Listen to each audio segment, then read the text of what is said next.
Serwis informacyjny o zmianach w polskim prawie dostępu do broni palnej, przygotowany we współpracy z Firearms United Network, Bunkier Pro i GunTV.pl.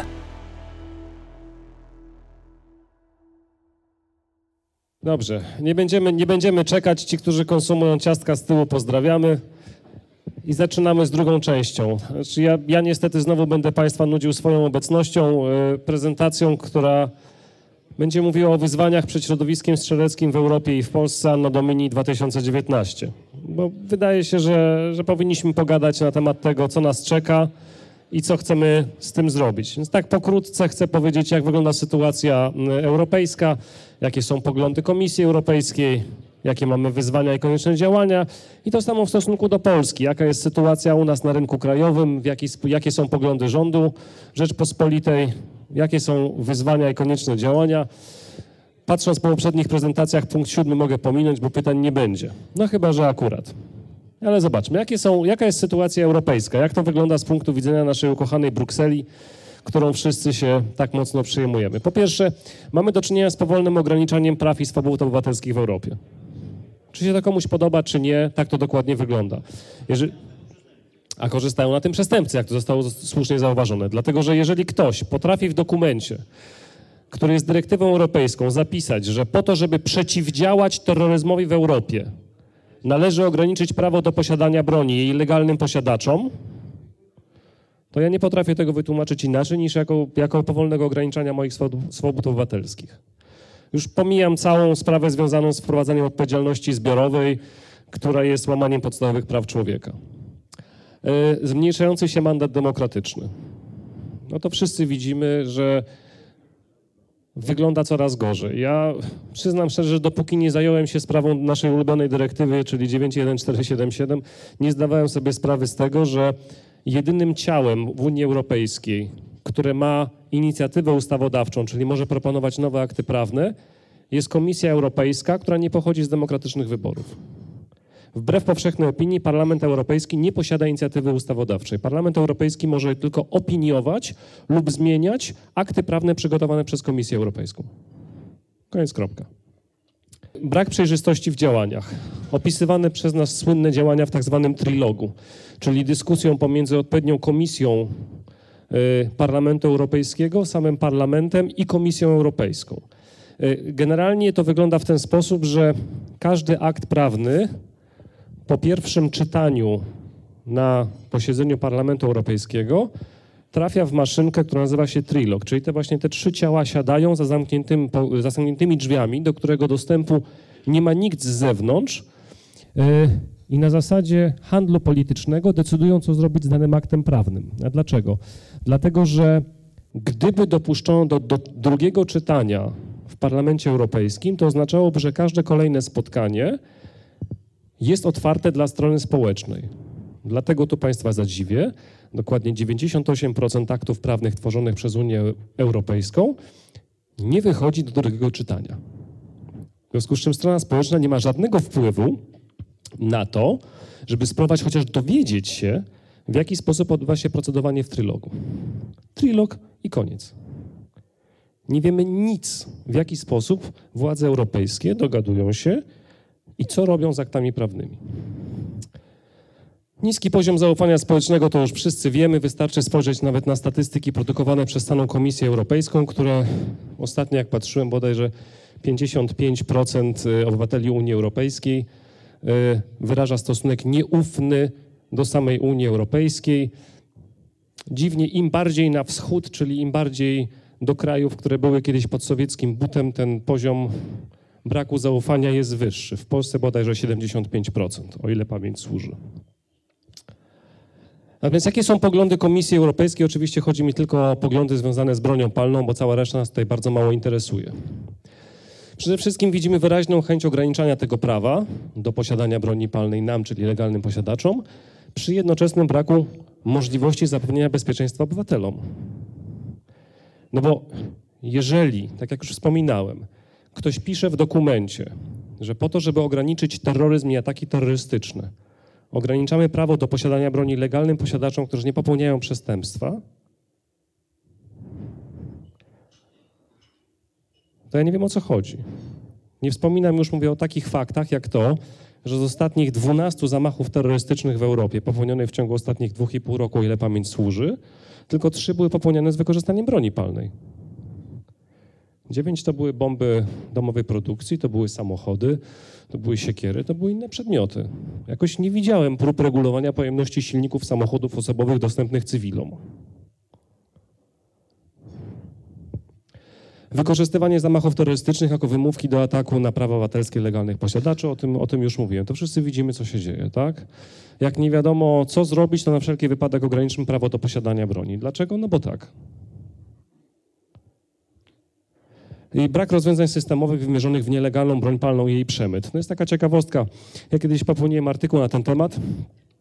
Kilka lat temu przedstawiciele z jednej z francuskich stacji telewizyjnych chcieli sprawdzić, jak łatwo jest dostać nielegalną broń automatyczną we Francji. W związku z czym poszli do którejś z dzielnic, nie pamiętam numerków, w dzielnicach Paryża, skontaktowali się z kim trzeba, zostali skontaktowani, wsiedli w autobus rejsowy, pojechali na tereny byłej Jugosławii, stamtąd samochodem zawiezionych do jakiejś wioski, kupili przysłowiowego kałacha full auto, który tam został jeszcze po wojnach z lat 90., kupili do niego magazynki, amunicję, wrzucili to do torby podróżnej, wrzucili wrócili autobusem do Paryża i zanieśli tą broń na posterunek policji i ją oddali. Po to, żeby pokazać, jak łatwo jest zdobyć nielegalnie broń palną i korzystać z niej we Francji. Zabawne może nie jest najtrafniejszym słowem, ale użyję go tak czy inaczej. Co zabawne, ten sam eksperyment powtórzono już po zamachach terrorystycznych z Paryża z 2015 roku. Czyli po zamachach zarówno na Charlie Hebdo, jak i Bataclan. Z dokładnie tym samym rezultatem. Dziennikarze wsiedli w autobus, pojechali do byłej Jugosławii, kupili kałacha, kupili amunicję i wrócili z nim bez problemu do Paryża. W tym kontekście rozmowa o tym, że to my, legalni posiadacze broni, odpowiadamy za terroryzm, jest co najmniej szokująca. Tak? Bo to nie my odpowiadamy za terroryzm.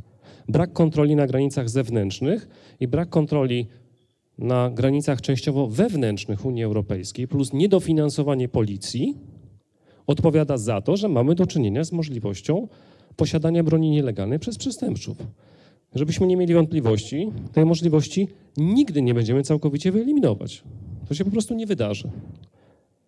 Tak naprawdę jest to drenaż i tak ograniczonych środków, którymi dysponują policje krajów członkowskich na działania, które nie poprawiają w żaden sposób bezpieczeństwa publicznego. Widać zwiększone wymogi rejestracyjne zapisane w dyrektywie odnośnie broni palnej posiadanej przez legalnych posiadaczy. No w jaki sposób do poprawy bezpieczeństwa przyczyni się centralna baza danych broni palnej, w której, teraz cytuję wprost z dyrektywy, państwa członkowskie mają przechowywać dane na temat każdej sztuki broni palnej przez okres 30 lat od momentu jej zniszczenia. Wszyscy wiemy, jaka jest żywotność broni palnej. 100-150 lat bez najmniejszego problemu. Sami strzelamy z takich sztuk broni. Więc ktoś ma utrzymywać zapisy przez 50-60 lat plus 30 od momentu zniszczenia danej jednostki sztuki broni palnej. I na koniec przeprowadzenie z góry ustalonych działań z naruszeniem prawa unijnego, skarga czeska na dyrektywę. Tak? Nie będę już tego omawiał. Czesi złożyli skargę na dyrektywę, twierdząc, że ona została wprowadzona w życie z naruszeniem prawa czeskiego. Co jest ciekawe i co jest bardzo symptomatyczne dla procedowania tego prawa w Unii Europejskiej. Czesi złożyli skargę i wniosek. Złożyli skargę na dyrektywę, żądając jej wycofania, twierdząc, że jest bezprawna. I złożyli wniosek o zawieszenie terminu wdrożenia dyrektywy do czasu zakończenia sprawy przed Europejskim Trybunałem Sprawiedliwości. No wydawałoby się, że dość logiczne, bo jeżeli mamy zarzuty co do tego, czy prawo zostało stworzone w sposób zgodny z literą prawa, to poczekajmy, dopóki sąd się nie wypowie, zanim będziemy to prawo wdrażali w 27 krajach. Szanowni Państwo, skarga czeska ma już prawie rok. Do dziś odbyło się chyba tylko jedno posiedzenie w tej sprawie. Na tym posiedzeniu odrzucono wniosek o odłożenie terminu wdrożenia. Nie zrobiono nic więcej. Moje osobiste podejrzenie prywatne jest takie, że ktoś wyczekuje na to, żeby minął termin wdrożenia dyrektywy, a jak za 3 lata Trybunał Sprawiedliwości stwierdzi, że to jednak było bezprawne, to wszyscy są, no dobra, wszyscy wdrożyli, zapomnijmy o sprawie. No nie, my nie zapomnimy, my będziemy pamiętać. Jakie stoją przed nami wyzwania? Przede wszystkim mamy do czynienia z całkowitą zapaścią obecnego modelu współpracy między politykami a tradycyjnymi narodowymi organizacjami strzeleckimi. Sam dostaję często zdjęcia z tak zwanych starych, tradycyjnych organizacji, mniej lub bardziej ogólnoeuropejskich, którzy goszczą polityków Komisji Europejskiej na sutych obiadach wystawianych w Brukseli. Nie mam nic przeciwko temu, smacznego, tylko niech w takim razie, jak już robią tego typu działania PR-owskie, to niech zajmą się naszymi prawami. Ale oni tego nie robią. O dziwo. Dalej. Mamy minimalną współpracę na szczeblu międzynarodowym pomiędzy organizacjami strzeleckimi. No tak jest, niestety. My nie wiemy, co się dzieje w Hiszpanii, nie wiemy, co się dzieje, no może w Wielkiej Brytanii to trochę wiemy, nie wiemy, co się dzieje w Holandii, nie wiemy, co się dzieje na Węgrzech. Nie wiemy, organizacje ze sobą nie współpracują, nie wymieniają się informacjami. Każdy z nas ma inny system prawny, w którym są różne niuanse i kruczki. I to chcemy zmienić, po to jest między innymi Firearms United Network, żebyśmy zaczęli mówić jednym głosem, a nie tylko lokalnie. Brak koordynacji działań na szczeblu międzynarodowym oraz pomiędzy lokalnymi i krajowymi organizacjami strzeleckimi. Wszyscy zawsze mówimy, że mamy tak zwane polskie piekiełko, tak? I wszyscy się żremy nawzajem, tak jak siedzimy czy w tym środowisku, czy w dowolnym innym, tak jak mówił Jarek. Proszę Państwa, dokładnie to samo dzieje się w innych krajach. Tak? Mamy do czynienia z frakcjami, ze zwalczającymi się organizacjami, czy z ego, które są zbyt duże, żeby siąść w jednym pomieszczeniu. A to wszystko działa na naszą szkodę, tak? Dlatego że dzięki temu prawodawcy, stosując taktykę salami, po kawałeczku obcinają nasze prawa. Kolejne, kolejne i kolejne. Co dalej z wyzwań? Mamy nikłe zainteresowanie producentów broni wsparciem organizacji prostrzeleckich. Nie zdradzę tajemnicy Poliszynela, ale Firearms United nie otrzymało żadnej pomocy ze strony europejskich producentów broni przez całe 2 lata. Co więcej, przekaz, który szedł do producentów broni, był bardzo prosty, że jeżeli przeznaczą dla nas chociaż 1 euro, to będą mieć kłopoty ze zbytem broni na rynku krajowym i zostaną im ucięte zamówienia ze strony rządowej. Taką wiadomość dostał jeden koncern niemiecki. Koncern włoski dostał wiadomość, że jak będzie nam pomagał, to zostanie mu zablokowany eksport na 3 miesiące. A na koniec dnia, żebyśmy też mieli świadomość, bo tego dotykaliśmy, jesteśmy tak nikłym rynkiem, jako cywile w Europie w ogóle dla producentów, że to aż żal patrzeć. Heckler Koch ma 5-krotnie większą zdolność produkcyjną w Stanach Zjednoczonych niż w Europie. I produkuje znacznie więcej broni w Stanach Zjednoczonych niż w Europie. To musimy zmienić. Opierajmy się na krajowych producentach. Tak jest. No i strach przed władzami. To jest taka ciekawostka przyrodnicza, która doszła do mnie ostatnio. Robiłem wpis na ten temat na Facebooku, że w kilku krajach europejskich poszły takie proste komunikaty do posiadaczy broni, że jeżeli będą współpracować, popierać czy wstępować w szeregi Firearms United, to mogą mieć problemy z otrzymaniem czy z utrzymaniem pozwoleń na broń palną. Będziemy to wyjaśniać, będziemy to nagłaśniać. Jesteśmy legalnie działającą organizacją, zarejestrowaną zgodnie z prawem unijnym i z prawem Rzeczypospolitej i nie będziemy pozwalać na tego typu szkalowanie. Tak, ale tego typu komunikaty są. Natomiast i naprawdę, uwierzcie mi, ludzie się boją. Ludzie się boją. Ja dostaję dziesiątki maili, w których ostatni przykład wczoraj. Pisze do mnie człowiek z Holandii, który powiedział mi wprost, że zapłacił składkę członkowską w organizacji za rok 2019, ale nie wie, co będzie w roku 2020, dlatego że był akurat na policji, bo coś załatwiał i dowiedział się, że członkostwo w Firearms United może być podciągnięte jako nielegalne promowanie dostępu do broni palnej i może utracić licencję.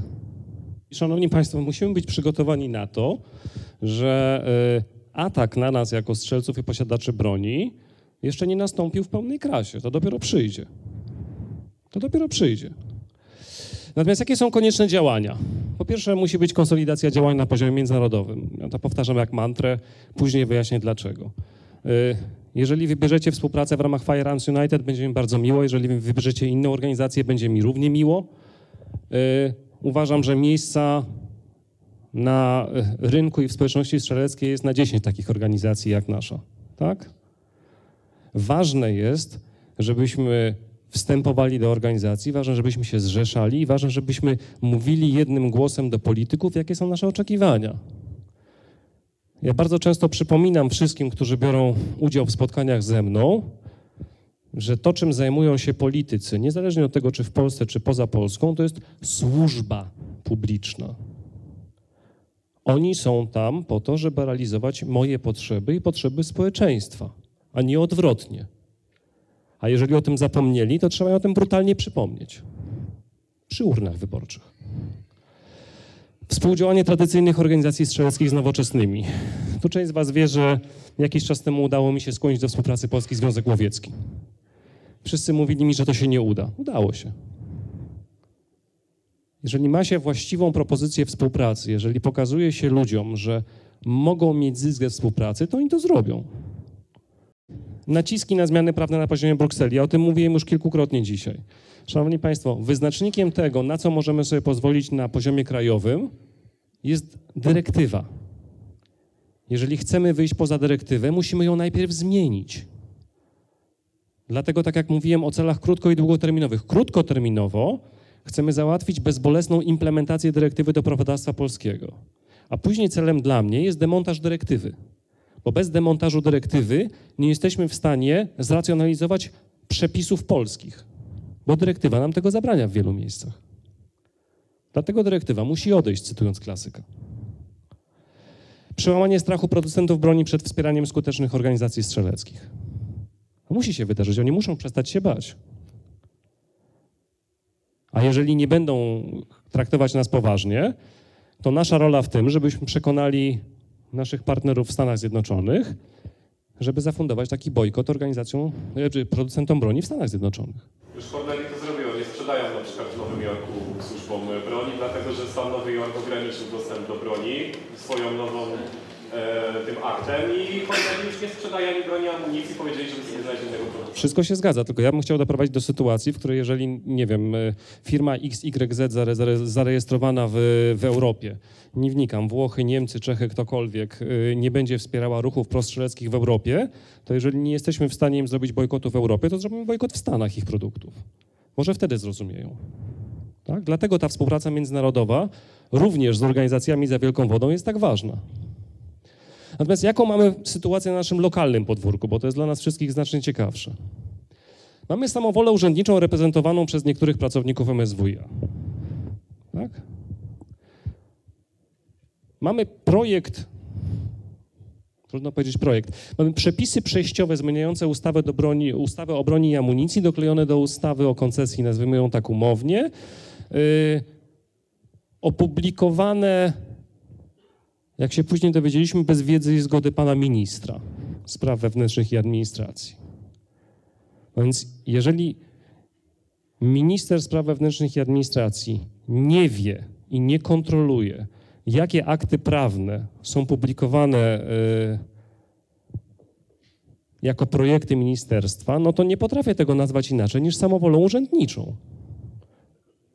Przekroczenie uprawnień. Ale żeby było zabawniej, wszystkie osoby, które były zaangażowane w tą publikację, nadal szczęśliwie pracują w MSWiA.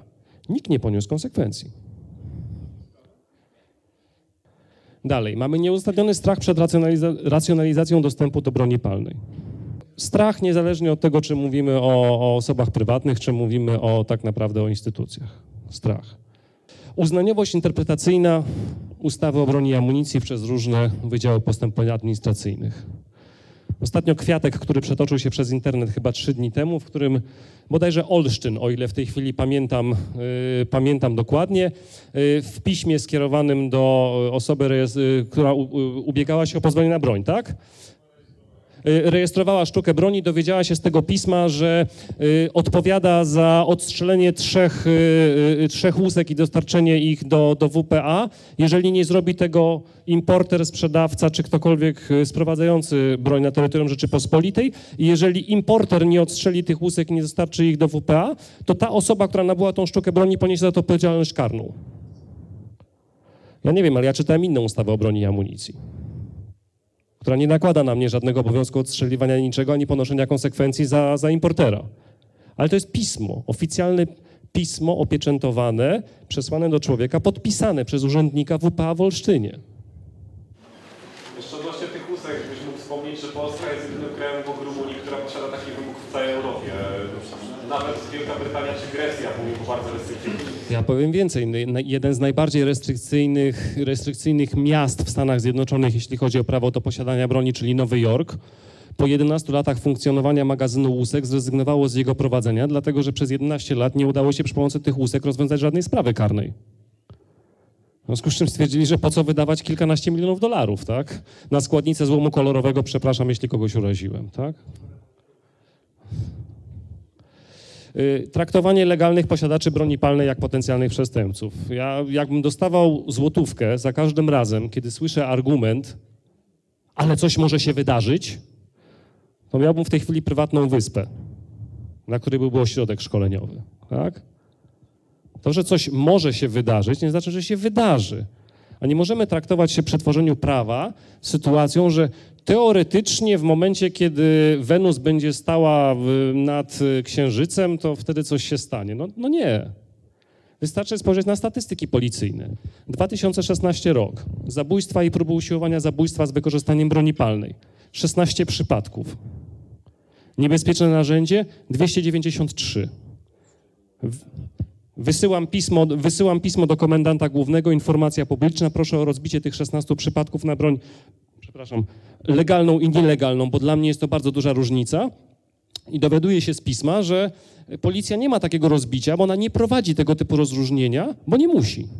W związku z czym, jeżeli przy 16 przypadkach policja nie rozróżnia legalnej i nielegalnej, pozwolę sobie postawić szokujący wniosek, że przestępczości z legalnie wykorzystaną bronią palną w Polsce nie ma.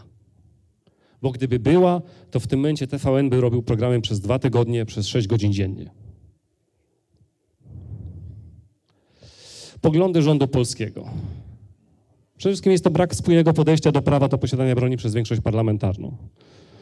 Wbrew temu, co nam się wydaje i wbrew temu, co mówią nam publikatory, obecna większość parlamentarna nie stanowi zbioru ludzi ustawionych pod linijkę. Są ośrodki władzy, tak jak wspominał Bartek, jak KPRM i MON, które popierają rozwój prawa do posiadania broni i jego racjonalizację. Są ośrodki takie jak MSWiA, Komenda Główna Policji, MSZ, które są przeciwne tego typu rozwiązaniom. Tu nie ma monolitu, tak?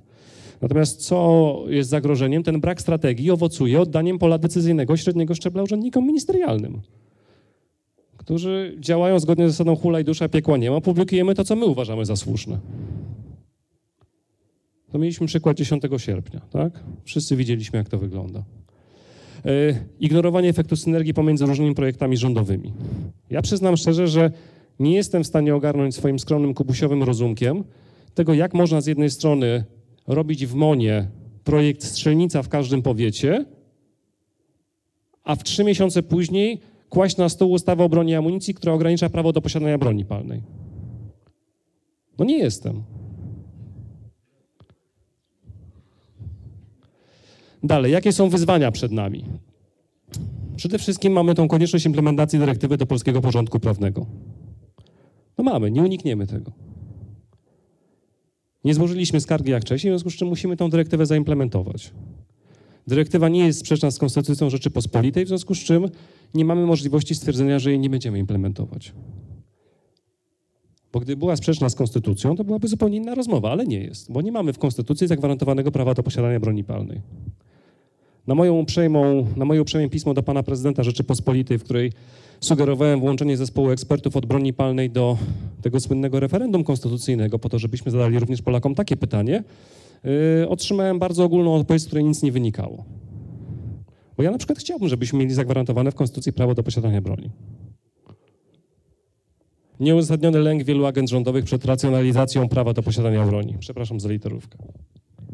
No dlaczego? Skoro nie ma przestępczości, nic się nie dzieje.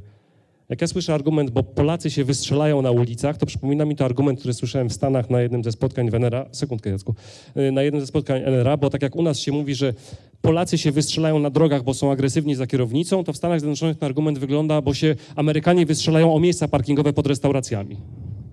No ani w jednym, ani w drugim przypadku się to nie dzieje, w związku z czym przestajemy tworzyć byty wirtualne.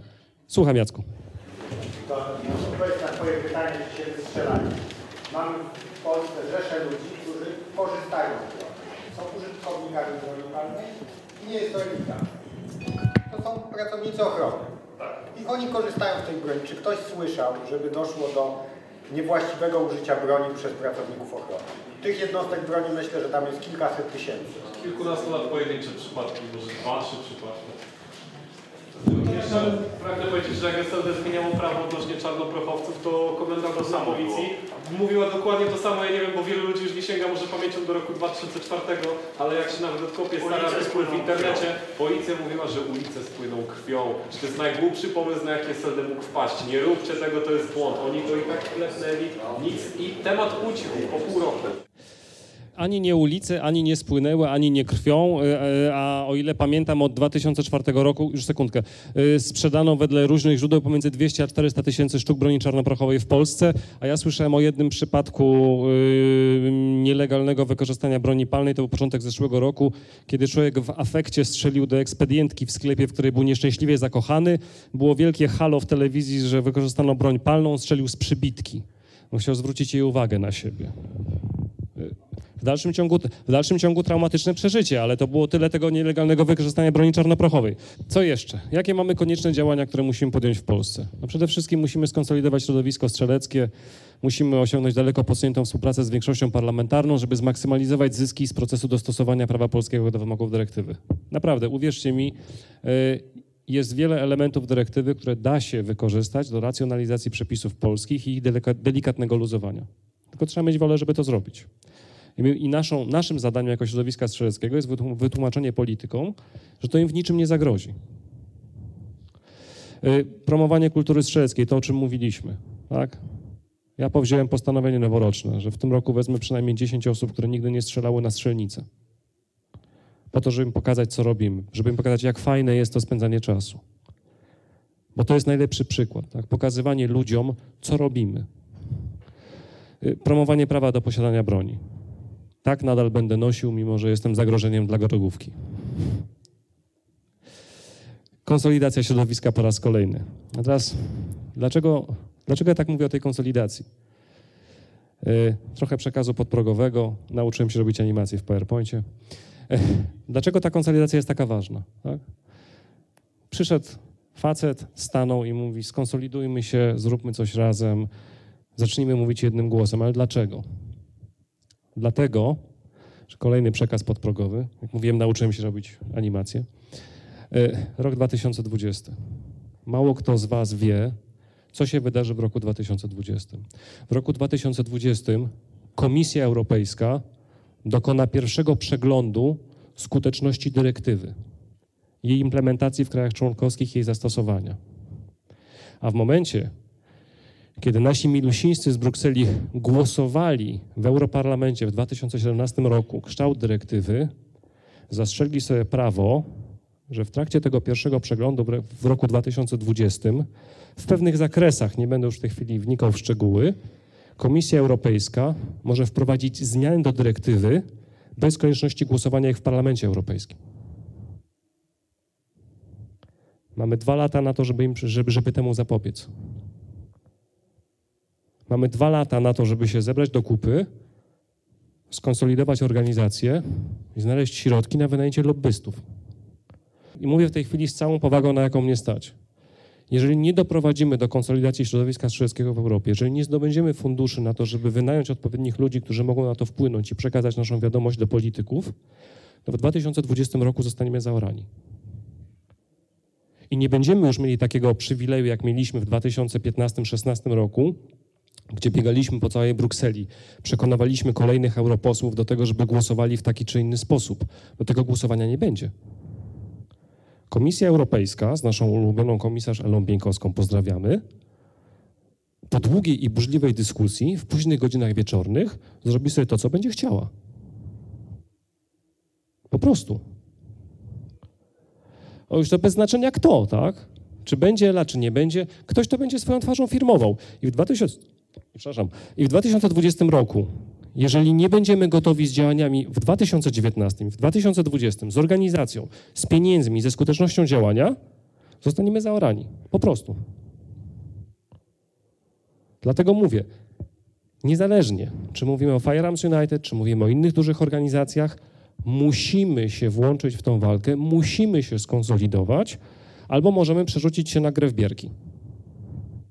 Nie lubię bierek.